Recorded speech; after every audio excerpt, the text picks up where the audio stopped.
excited about that. And so, not that there are too many people out there who don't already know who you are, but if you would please tell the listeners a little bit about Dr. Freddy Haynes, the man, the spiritual leader. Just give us a little bit of background on where you're from, what brought you to the Metroplex, and things of that nature. Okay, thank you. And I want to thank all of you for this honor to be a part of this progressive, enlightening experience. And so I just feel, honored and humbled to be here. So thank you. I'm Freddy Haynes III. I'm privileged to pastor Friendship West Baptist Church, and I've been there for 32 years. I came here from San Francisco and graduated from Bishop College. And after graduating from Bishop, I was called to pastor Friendship West, so I've been there now again for 32 years. The hallmark of what we attempt to be about as a church family is uniting in holy wedlock, Jesus and justice. We believe that the Christ we serve was about community. He was crucified because he spoke truth to power, and he overcame the oppressive power that crucified him. And so not only do we believe that he will change your life personally, but he changes your life so you can change the world. We're not just in it to sing, shout, go to sleep. We're in it to serve and make a difference. So that is the essence of what we try to be about, and I am just, again, honored that God has chosen me for such a time as this. Right, absolutely, and you've done an amazing job at doing just that. Not only are you a phenomenal leader of your flock, Friendship West, but you are definitely an activist in the community, and for that I will personally take the time to thank you for what you do on a daily basis. It is truly appreciated. Now my question to you is what has been the motivator in your life that caused you to be such a champion for civil rights? Well, I think it's, if I can use the metaphor of the cross, the vertical inspiration, of course, is God, in the sense that, as Jesus said, the Spirit of the Lord God is upon me because He's anointed me to be an activist. He's anointed me to preach good news to the poor, to make a difference for those who are oppressed. And so, with that being the case, it all begins there. My sense of call, my sense of mission, my sense of purpose, and knowing I was made by a higher power for a reason. And so it begins there. And then, God is so good. God just lined up the right people at the right time with the right influence. And so when I now stretch it to being horizontal, I think about the fact that while in college, I just became enamored with, influenced by, and a vicarious protege of Dr. Martin Luther King Jr. And so when I was called to pastor, my whole thing was, okay, if Dr. King was pastoring a church now, what would that church look like? And then, when it comes to bloodline, my grandfather pastored a church in San Francisco, and he was also an activist. He was the first African American to run for county commissioner. They call it Board of Supervisors there, and opened up the door. And one of his members was approached by someone with a neck problem. It was real red. And they asked, isn't your pastor supposed to be feeding the sheep?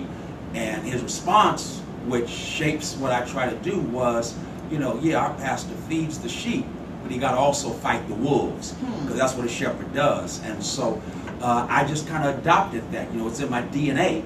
I want to feed the sheep on Sunday and during the week with our ministries. But it's also important to fight the wolves, because if I don't fight the wolves, then the sheep get devoured. And the wolves are the systems, the structures of injustice. And so when I put all of that together, all of that keeps me going. It wakes me up in the morning, knowing I'm called to do this. And the times we are in, it's an exciting time to do what we're trying to do. Absolutely, I would agree. And in wake of, you would think that in 2015 we would be looking at a totally different set of circumstances. However, it appears that we are taking steps backwards. And, with that being said, there's always room for improvement, self-improvement. And my question would be to you, and this is a rather broad question, but if you had to say a single most important focal point, if you would, to the African American community, what would you say we as a people should focus on the most to enhance or to further our economic standing in society today? Because if you look around, we made numerous strides in the past, but it just seemingly appears that in recent time we're somewhat stagnated, if you will. And so, being in the position that you're in, a pastor of a mega church, being an activist for civil rights, you encounter all types of situations, and you are privy to a lot of things that maybe an average person may not have opportunity to. So, in your opinion, what would you say we as a people, could do ourselves to help further our cause? Right, and I feel your frustration with the fact that it seems like we're stagnant. In reality, you study our history, every time we've made progress, there's been pushback. Because Frederick Douglass, for whom I'm named, said that progress doesn't happen without struggle. And we're not going to move forward without anticipating that we're going to get some pushback. And so after slavery, we move into emancipation, Reconstruction, but then there's the post-Reconstruction backlash. And so out of, our emancipation, was birthed the Ku Klux Klan. And from there, we move into the legalization of oppression in 1896 with Plessy versus Ferguson. So that was pushback to our being emancipated. And then, fast forward to the 50s and 60s, we have the civil rights struggle.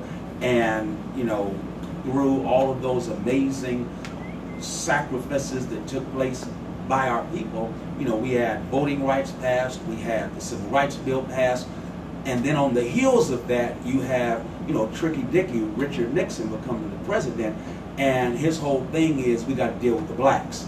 And so his administration appealed in its Southern strategy, quote unquote, and that's why the Republican Party became predominantly a Southern-based party, because Richard Nixon had a Southern strategy that said, in a real subtle fashion, I know what LBJ and JFK did. They did you wrong by giving black folk freedom. So I'm going to have this Southern strategy, and we're going to put them back in their place. And so from Nixon through Reagan, with his, and both of them, had this vicious drug policy that produced mass incarceration.